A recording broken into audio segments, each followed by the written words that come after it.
ये है talks news network और आप देख रहे हैं पॉलिटॉक्स, राजनीति का कच्चा चिट्ठा।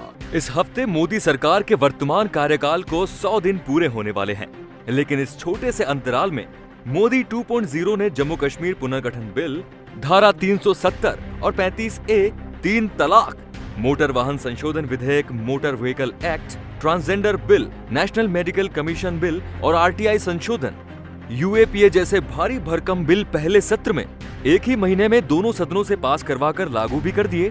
आखिर इतनी हड़बड़ी में क्यों है मोदी 2.0 सरकार? नरेंद्र मोदी की पॉपुलैरिटी युवाओं में तेजी से बढ़ने का नतीजा ये है कि पिछली बार की तुलना में इस बार मोदी सरकार भारी बहुमत से केंद्र में सत्ता पर काबिज हुई है। लेकिन पिछली बार और इस बार के मोदी सरकार के कार्यों में एक सबसे बड़ी असमानता जो दिख रही है वो है काम करने में जल्दबाजी। सरकार बनने के 3 महीनों में ही मोदी सरकार और मंत्रिमंडल ने कई क्रांतिकारी फैसले लेकर सभी को चौंका दिया। हालांकि ये सभी कार्य जनता के लिए काफी अच्छे हैं, लेकिन राजनीतिक विशेषज्ञ इस बात से जरूर हैरान है कि आखिर क्या वजह है कि मोदी सरकार अपने सभी फॉर्मूलों को जल्दी से जल्दी लॉन्च करना चाह रही है। आखिर ये हड़बड़ी क्यों?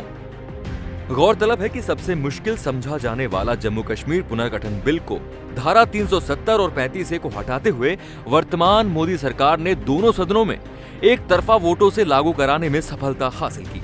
लेकिन अभी भी वही सवाल अपने उत्तर का इंतजार कर रहा है कि आखिर बीजेपी सरकार को ये सभी फैसले करने की इतनी जल्दी क्यों? क्योंकि सरकार बहुमत के साथ सत्ता में आई है, इसलिए डूबने का तो खतरा ही नहीं। फिर क्यों? वजह है भारत की लगातार गिरती अर्थव्यवस्था। आर्थिक मंदी वर्तमान सरकार के सामने सबसे बड़ा चैलेंज है। पिछले 1 साल में भारत की GDP 8% से घटकर 5% आ चुकी है। ये तो वो आंकड़े हैं जो कागजों में दिखते हुए हैं।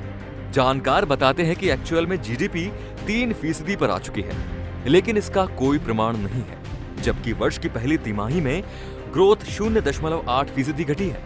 इसकी वजह है कि नोटबंदी के बाद हजारों की संख्या में कारोबार बंद हो गए और लाखों लोग बेरोजगार हो गए। बता दें, वर्तमान में बेरोजगारी इतनी ज्यादा बढ़ गई है जितनी पिछले 70 सालों में कभी नहीं बढ़ी। एक रिपोर्ट के अनुसार मौजूदा समय में करीब 1.5 करोड़ लोग बेरोजगार होकर घर बैठे हैं। ऑटो उद्योग में 3.5 लाख लोग बेरोजगार हो गए हैं। आने वाले 3 सालों में यह संख्या 10 लाख तक जा सकती है। लाखों की संख्या में चमचमाती गाड़ियां शोरूम में खड़ी हैं, लेकिन खरीदार नहीं है। ऐसे में पार्ट्स बनाने वाली कंपनियों के ताले लगने की नौबत आ गई है। रिसेल कार बाजार की हालत भी कुछ खास अच्छी नहीं है। देश की सबसे बड़ी बिस्किट कंपनी पार्ले ने 10,000 कर्मचारियों की छटनी की है। मीडिया सेक्टर्स में कर्मचारियों की छटनी बदस्तूर जारी है। अन्य सेक्टर्स की स्थिति भी जुदा नहीं है। वहीं एक बड़ा तबका वो भी है जो हाई सैलरी से नीचे गिरकर प्राइमरी वेतन पर काम करने के लिए मजबूर है। दूसरी ओर भवन निर्माण उद्योग करीब दिवालिया होने के कगार पर है। लाखों की संख्या में फ्लैट अपने खरीदारों का इंतजार करते हुए जर्जर हालत में पहुंच चुके हैं। इनमें हाउसिंग बोर्ड, सरकारी और प्राइवेट सभी श्रेणी के घर शामिल हैं। प्रधानमंत्री और मुख्यमंत्री योजना के चलते सब्सिडी मिलने के बावजूद बिक्री के आंकड़े तेजी से नीचे गिर रहे हैं। मार्केट में घरेलू वस्तुओं के दाम बढ़ रहे हैं और महंगाई अपने चरम पर है। नोटबंदी के बाद लचर पचर हालत में लागू की गई GST ने व्यापारियों के घुटने ही तोड़ दिए, जिसका असर सीधे मजदूरों पर पड़ा। इससे लोगों और कारोबारियों को फायदा तो कम हुआ, नुकसान 2 से 3 गुना हो गया। बैंकों का अरबों खरबों रुपया कर्जदारों की मिलीभगत के चलते डूब गया। अब सरकार इस आर्थिक मंदी की मार पर से ध्यान हटाने के लिए ये सभी काम जल्दी कर रही है।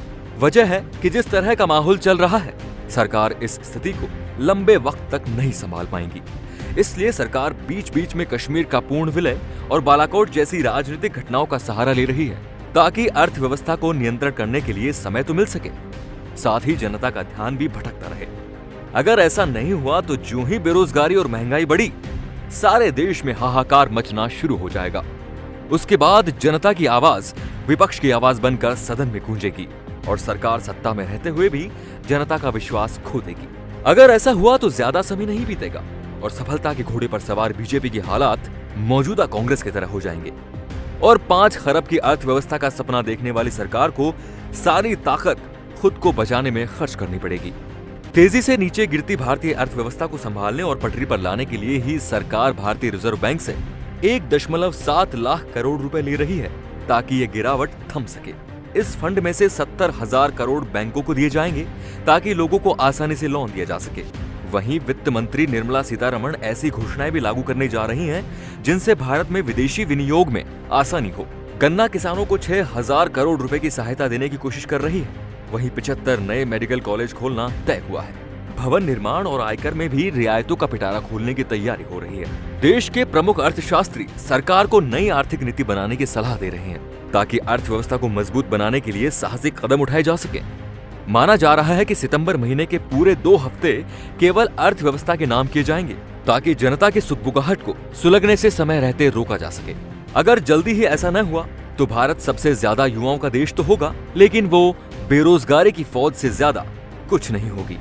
पॉलिटॉक्स के लिए राहुल जैमन की रिपोर्ट। ये है टॉक्स न्यूज नेटवर्क और आप देख रहे हैं पॉलिटॉक्स, राजनीति का कच्चा चिट्ठा।